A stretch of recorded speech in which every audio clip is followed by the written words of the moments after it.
And welcome to Unity Spiritual Center, Pflugerville. Yay! Yay! Wonderful to see all of these beautiful faces. Amen. Today, we will be talking about the yin and yang, the concept. All right. Now, it's a concept in Taoism. Yin and yang is a Chinese philosophical concept that describes opposite but interconnected forces. In Chinese cosmology, the universe creates itself out of primary chaos of material energy organized into cycles of yin and yang and formed into objects and lives. Wow. Okay? So, what if that were really a way of saying the cycles of life? So, I don't think any of us get away from the cycles of life, ever. You know, when you're born on this planet, it is kind of one of the things like gravity. You are going to be a part of it. You know, we come from it, we're in it, and we're above it at times. And the concept just kind of helps us to understand some things like a tool, to me. It gives us a way of kind of evaluating where we are currently and how we've handled ourselves in the past, and maybe how we gauge where we're going. Now, if by trying to understand the concept, we probably try to understand the purpose of what we're doing here on this planet. But then, you know, at times it gets to be, you know, how do we explain it? What do we think about it? And how we use it.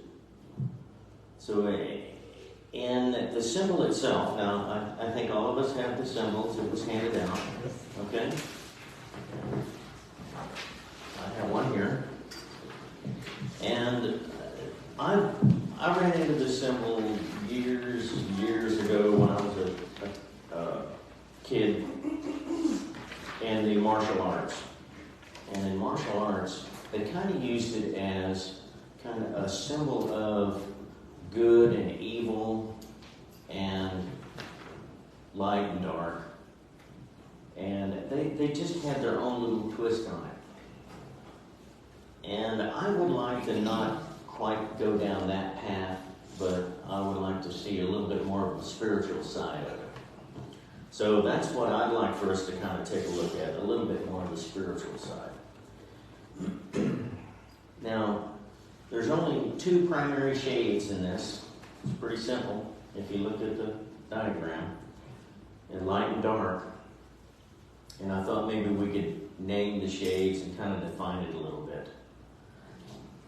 If the light being grace, love, kindness, and in spirit, to me, these are all the things that we're born with.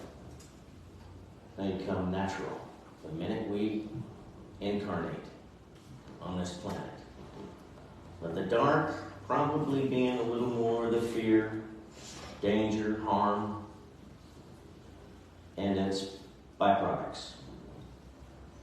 And I would like to modify the symbol a little bit myself, and not so much light and dark, but there should be gray in there somewhere too, because it's not always light and dark. So if we have the gray in there, Randy's perception of the yin and yang should have gray in it. So what if we called the gray impressionable? So not always are we going to be feeling happy or sad or anything. You know, sometimes we're in the middle. And it's impressionable. When we wake up in the morning, what side of the bed are we on, right? What side of the bed do we wake up on? So most of us don't wake up with doom and gloom on our mind. You know, most of us don't wake up with happy as a lark either. So what if we wake up in the center a little bit and we are in a little bit of the gray, but that's the impression. So what happens if the first thing that happens to you is something good? Then you're on the light side. It's more toward the good. And you take that with you. You know, usually we don't venture too far from that until we get into traffic. Right? When we get into traffic, it can change things. Right? Quick. Okay? So, but the interesting thing about the dark and the impressionable, we learn these things. We go from the things that we were born with, and then we get into the things that we learn, which is a little bit shadier. So, before I even leave the house, there's something that helps keep me on the happy side. The daily word. Yeah. To me, this is awesome. This book right here has me humming a tune by the time I'm leaving for work. All right? So, what if we said that the daily word put a positive chip on our shoulder instead of a negative? That chip right up here. And nobody can knock it off. The only one that can knock this off is me. I allow it to be knocked off. So, for me, this thing stays on there a long time. Pretty much. And then, you know, life happens. So, but then all of this, you know, but the cycle still goes on, no matter what. We got the cycles, you know, the goods, the not so goods. And we have a lot of that just kind of in our face every single day. If you're born on this planet, you will pass. And if you are young, if you're lucky, you get a little older. And if you enjoy laughter, you will share tears. And it doesn't matter who you are when you incarnate on this planet. You are going to share those and experience those along with everybody else. It doesn't matter. So it doesn't matter what your sex is, what country you're from, how much money you have, what political connections you have, what God you reverence, or what your IQ is. You're going to share it. It's all a part of it. So we have our good days, we have our bad days, we have our good weeks, we have our bad weeks, we have some good months at times, and at times we have some not so good months. But if you're having bad years, you're in a trap, and you need to get it out. So reevaluate that one if you can. So I guess it kind of gets down to what differentiates good from bad. Who defines what's good and what's bad? We each do individually. Personal interpretation. Yeah. Every bit of that. Yeah. What your point of view is. Sometimes it deals with what kind of time frame we're talking about, and it gets down to maybe what mood we're in. You know, so what was good for us when we were young might not be so good for us when we're old, and what we were scared of when we were young, when we're getting a little more wisdom, it's like nothing, no problem, piece of cake, and then moods. Yeah, moods. Okay, so an example of moods. couple of years ago, I was driving on Mopac, and I was in there with a bunch of them, and we were race car drivers. Right?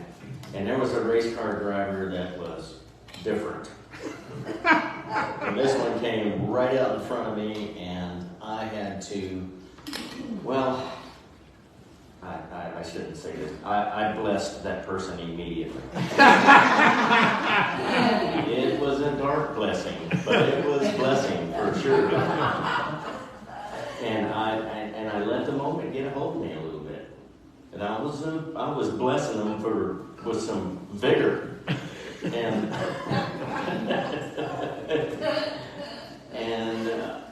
there's a little voice inside that said, "Take the emotion out. Take the emotion out." And I don't know how I did it, but I did it. I took the emotion out, and I started laughing. There was nothing in that action that harmed me, that caused me anything, but my mood. My mood is what took me to that level. So I went, ah. And that's a lesson I'll never forget. That was really pretty cool, because sometimes if we can listen to that little voice when it says, "Hey, take the emotion out. It's okay. Settle down." We do that to children all the time, don't we? "You're okay. It's okay. No big deal." You know? We got no blood, no harm, no foul. You know? Sometimes. Okay. All right. Well, let's see. Yeah. Okay. So, believing that we all have the gift of the grace and the kindness and love that we're born with. And then all of the other stuff is something we learn and we try to make things work. Within the symbol itself, it tries to show that it's around here somewhere. Y'all all have it. It tries to show that it's interconnected. Okay? So, really, like this. If I had one hand that was shaded and one hand that was white, or light, right? It kind of tries to show that we're doing something like this. And somewhere within all the shading is a little seed pod of light. And on the light, there's a little seed pod of shade. Okay? So, but it's still this, no matter what you do. And if you look this up on the internet, you'll see that that symbol is in all different types of positions. There's no real one way of looking at that. It's upside down and inside out, and different colors, and some pictures were different colors. But depending upon how we're all working together with it, this is going back to the tool itself. If we use it as a tool to kind of define where we are, right? So somewhere during the day, you're thinking, well, I'm going to stay on the light, or maybe something happened, and immediately afterwards you're sitting there going, I could have handled that better, you know? So you pinpoint where you are, like, I could have been down here a lot better. And that's, for me, that was kind of a pretty neat thing to do. Tools for us to be able to handle ourselves to a vision that we have for ourselves, to a vision that we have in our heart. Actually, that's what I was thinking of it as. But going back to the cycles of life, I know I'm jumping around a little bit here, but in the cycles of life, I wondered, well, did the cycles of life happen for Jesus? There's a lot of this that I was trying to put together when this topic came up to speak here. What's that got to do with spiritualism? What's yin and yang got to do with spiritualism? You know, because we talk about spiritualism here. How we step up, how we're understanding more and more of who we are, who we truly are. And so So during all of the writings, it came back to, Jesus. It referred back to Jesus. Now, not so much in the stuff that I'm talking about, but whenever I was writing all this, it was, look at what happened with Jesus. And it's chronicled a lot in the Bible. And I had the hardest time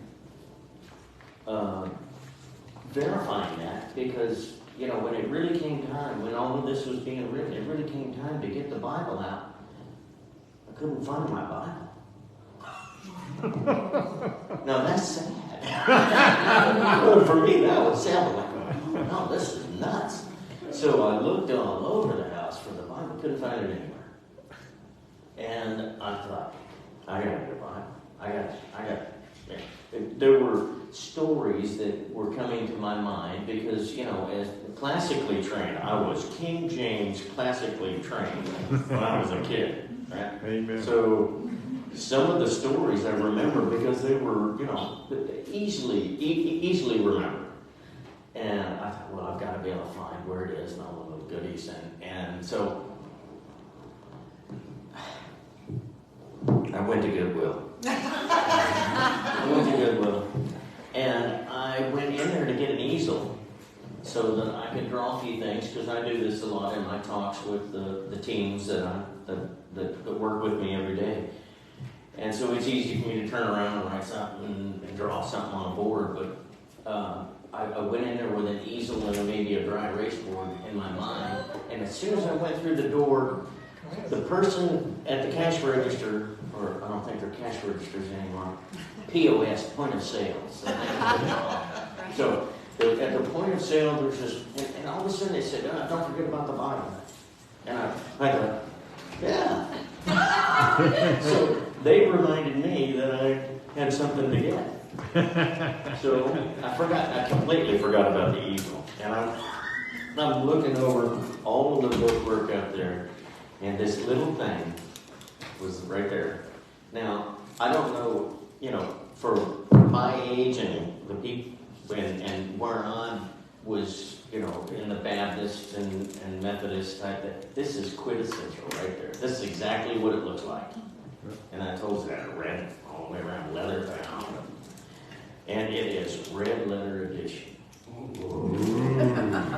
Right? The only thing this thing didn't have was larger letters. I wanted to just a little bit larger than the nice.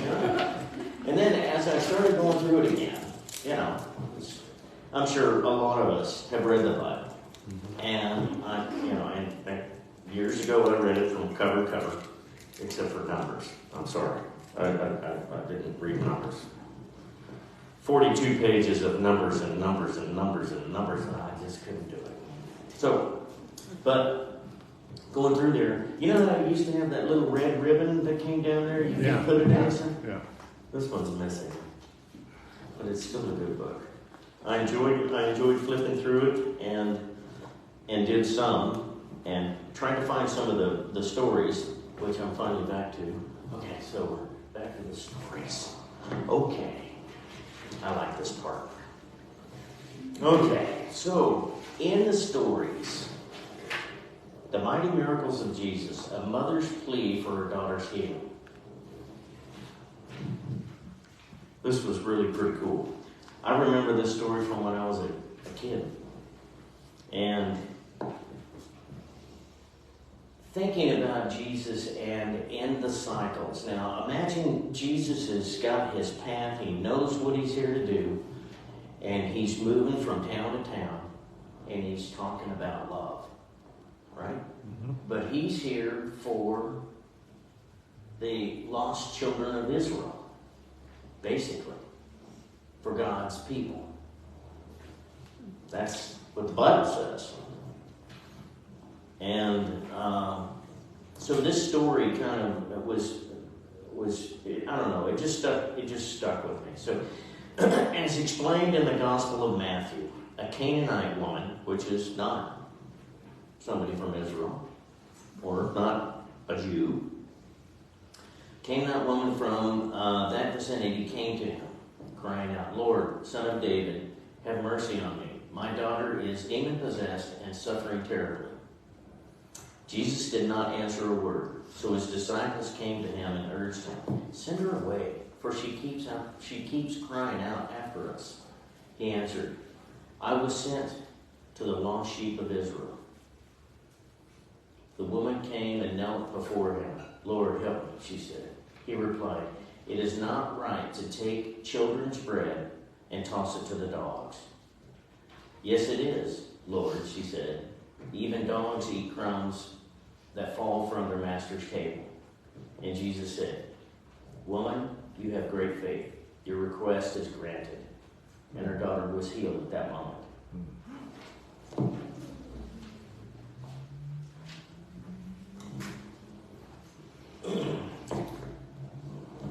That affects me even now. That's powerful to me.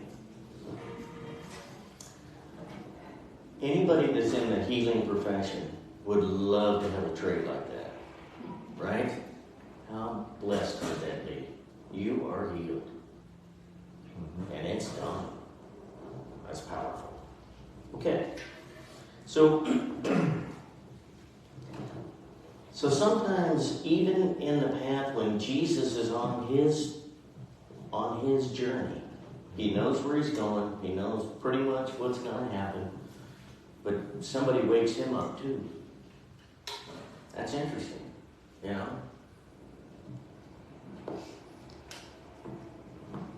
So cycles, you bet you're going to have some good days and bad days, even for the enlightened.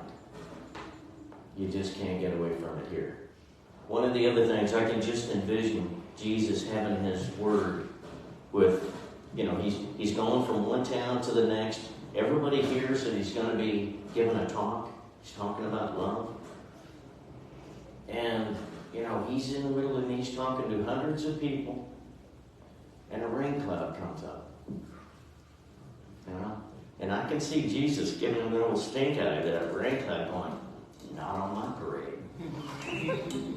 Go feed the ground over here somewhere else, but not now. Then the cloud goes, okay. Mosey's on over to another place. Yeah, that's pretty cool. One of the other ones I wanted to bring up, this kind of ties in with the different moods and the different shades in the yin and yang. And believing that Jesus was a master at using them. Compassion, love, speaking to the masses. And when you speak from the heart, people hear it. And he get it. And, when you get Jesus angry, they're going to hear about it too, because he went into the temple and there were money changers and people doing business, and he would not have any of that. That's just so. That brings me to this other one, and this one's Matthew 21:12, and I'll have to sharpen my eyes here. And Jesus went into the temple of God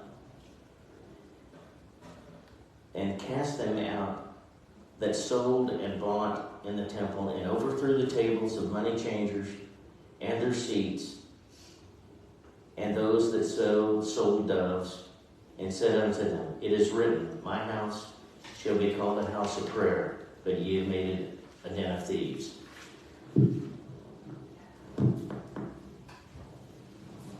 So I tie that into, it doesn't matter how elevated we believe we are, we're going to be affected one way or the other. We're gonna have our challenges. We're gonna have things that take us a little bit off of our bright side. Yet, even in the dark, we can look to the light. And if we get to the point of, if we see where we're going, then that's where we go. Usually. If you get in your vehicle, fire it up, and take off, usually you have a destination in mind, right? Mm-hmm. So you're going to go to that destination, right? Yeah. Okay, you're going to be going to the destination, but are you looking somewhere else? You know? So all I'm saying is, if you're in the dark, start looking to the light. And you'll start going to the light. You know, we had a term in racing, off-road racing, something we call motorcycle eyes. If you focus on it too long, you're going to hit it. Mm-hmm. And sure enough, you're going to hit it. Huh? Gotta be looking ahead. Gotta be looking. Look where you want to go. Get in the motor, fire that thing up, and head out. That's. Don't look at the rocks. Don't focus on the rocks. Look at the right side of the road. Yeah. You didn't end up in the ditch. So I did something day before yesterday. I'm coming home from work. The sun is setting. It's beautiful. Just gorgeous. The colors were just brilliant. And it had a couple of clouds up there for texture, and it was just gorgeous. And I'm on an overpass going from 45 to 183A. You know, and that's a pretty high overpass, and it's sweeping turn, right? I'm driving, I'm coming up this turn, and I'm going, and the sun's over here, and my path's over here. Oh, you're so beautiful. I turn back around, and the concrete barricade's right there. Moseying back over. You will go where you look. Keep your eye on the light. Things get a little bit better. And I tell you, I straightened right up. It got my attention fast. Maybe it's not keep your eyes on the light at that point. Maybe keep your eyes on the road, not on the light. Face the dark. It's true. It's true. Sometimes we need to face the dark. One of the other things that I thought was great in Valerie's talk last week, the Eye of the Storm. This somehow kind of ties together because if you look at that emblem, it kind of looks like a storm. You know, it kind of looks like something that you got the dark side, you got the clean side. But one of the things that Valerie brought up in this, and I took her notes. Is that plagiarism? Yes. Yes. Okay, there we go. All right, I'm going to plagiarize here. But I love the fact that in the foreword, they had talked about, you know, a description. One way of describing we are incarnate souls, you know, floating around, having a great time up there, you know, just chilling. And we're in, what is it, in the heavens, incarnate souls, in the beauty and harmony in paradise. Wow. Yeah, that's pretty cool. Why in the world did we get a ticket for the carnival? So somebody says, you know, hey, I got tickets for the carnival. Every one of us put our hands up and got a ticket for the carnival. So we came down to the carnival. This is a ball. This life is a ball. It's a lot of fun. If we care to look at the dark side all the time, we're not going to get as much fun out of it. You're still going to get some laughter. You can't help but to laugh at some of the stuff that goes on this planet and some of the decisions made on this planet. But it's fun. And one of the things they're going to print somewhere when I pass away is this guy had a blast. Anyway, there was a lot more in this thing that you get to pick your vessel. You get to pick you decide what your path is and everything, and then you get to pick your parents. I did an awesome job picking my parents.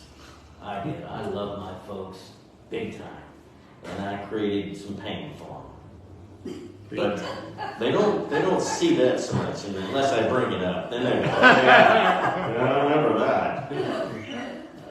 But most of the time, it was great. So I have to pat my higher self on the back. Good job. You picked some good folks. and I picked a fine church to be with. And I really appreciate this church and the people in it. I mean that with all my heart. Okay, in the realm of yin and yang, light. Okay. So back to using the tool.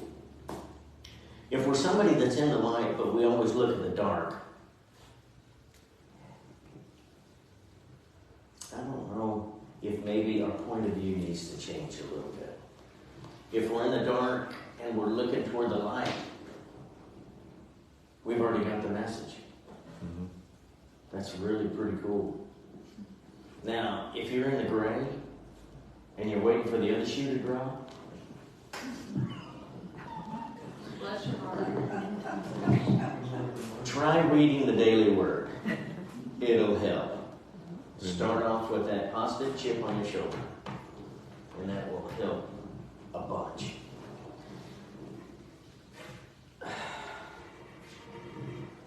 I like to surround myself with like-minded people and people that are more on the happy side of life. It's so much better to be around. So much easier. Yeah, some people are born into the darkness, and that's where they stay their whole life. And for them, that's probably okay. For me, I don't think so. I had a flight to Phoenix not too long ago, and I was seated. There were no more seats on the plane, so there was 2 seats in the very back, in the very back row, where we can hear the flight attendants laughing and having a good time and making fun of some of the other customers. And we're hearing all of it. I mean, that's right next to them. So it was kind of funny. He's about my age. He was a superintendent for a construction outfit like I was. He did multifamily and I did commercial. So we came from kind of the same background. And everything was fine until about 15 minutes into the flight, he dropped the bomb. And he was on the dark side.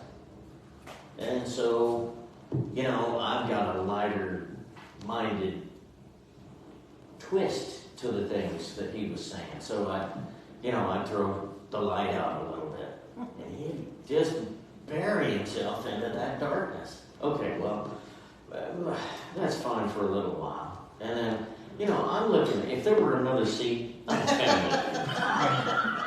I wanted away from this guy bad. Oh my goodness. You know what? I should have done that. Excuse me, ladies, can I join you? They were all ladies, by the way. Usually a lot of our flight attendants are males. But our concept to the Chinese philosophy and the symbol, to me, really it's just another tool for us to see how we can help manage ourselves. So, yes? I love how you pointed out that even in the darkness there's light, and even in the light there's going to be darkness. And if you think about this, to me this symbolizes that everything belongs, right? And the circle is perfect. The circle of life is perfect. And I love how you pointed that out, because I feel like what matters is how we show up, right? And I feel like that's, you said that kind of earlier. And do you hold on to your past? Are you constantly moving forward? And you said we're here to love. And we talked about that in our class this morning. Yeah. And it's what is your purpose? Well, your purpose is here to show love no matter what. Isn't it awesome whenever somebody out there wants to know what the meaning of life is, and it winds up being a 4-letter word? Love. A good word. Good word. They're all good. Hang on now. All the 4-letter words are Are we good. still in the gray here? They're satisfying. They'll never work. Truly, our meaning of life is love. We're born with it. And that is our biggest talent, and probably one of our hardest challenges for some of us to keep on our mind as we grow further into our experience. But love That's just awesome. So, does anybody have any questions that I mean, Valerie always brings something up that makes us think about things, and I love that. Yes, sir. Well, so if you put a little spin to your symbol, it turns into gray. Well, I'm not going to argue with Taoism and their wisdom. Has anybody read the book of Tao? It's so simple. It's a thin book, and yet it's as deep as music. It's as deep as math.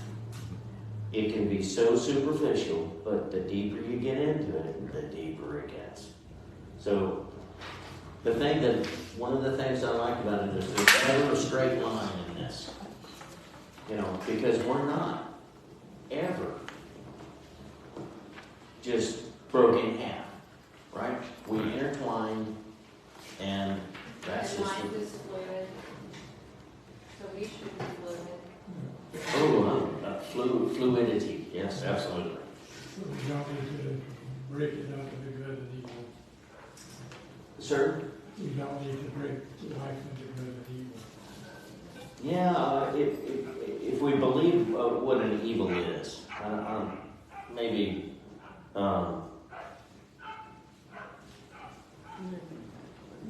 maybe chaos or something, but What's about perception? Yeah. Right? I mean, Right. like, and you said this. I mean, you said this is perception. This is we're born with this, and then the world tells us this, right? And so we learn it. we learn it, and so we learn it in the world, and on this planet, incarnated here, we're gonna experience some less than perfection. Just like Jesus did. You know? It didn't matter how enlightened he was, he had the same things. Yes, ma'am. I don't see any gray. Well, that was Randy's version. I have a firm belief there's gray in there somewhere. I just find that extremely fascinating that I need to think about. I think that's awesome. And what else would a tool be there for? Right? Pull us out of our normal way of thinking, and what is the possibilities? I love this. Yes, ma'am. Okay, we talk about the dark side and the white side. Is white and mixed together when black, dark, does that not make gray? So there is gray in that. There is. It's There is. I just considered the gray more of a transition, or back to the word I used. Come on, impressionable. If we're within the gray and we're not so much in our own. Looking for the right word. Yeah, well, thinking is what I'm eventually getting to. If we're not so firm in that, can we be impressionable one way or the other? Right? If we're looking at it from the dark side, we're going to lean that way. Yeah. If we're looking at our shape, I don't mean dark side. Everybody thinks of Darth Vader when you think of the dark side. If we lean to the shaded side, then that's where we're going to wind up anyway. If we lean in a little more to the light, then that's where we wind up in our own perception. Gray could be a transition too. Yeah. Right? A transition to the light. Yep. And even when you're in the dark and you have the seed pod of light over there, that's where I can focus it.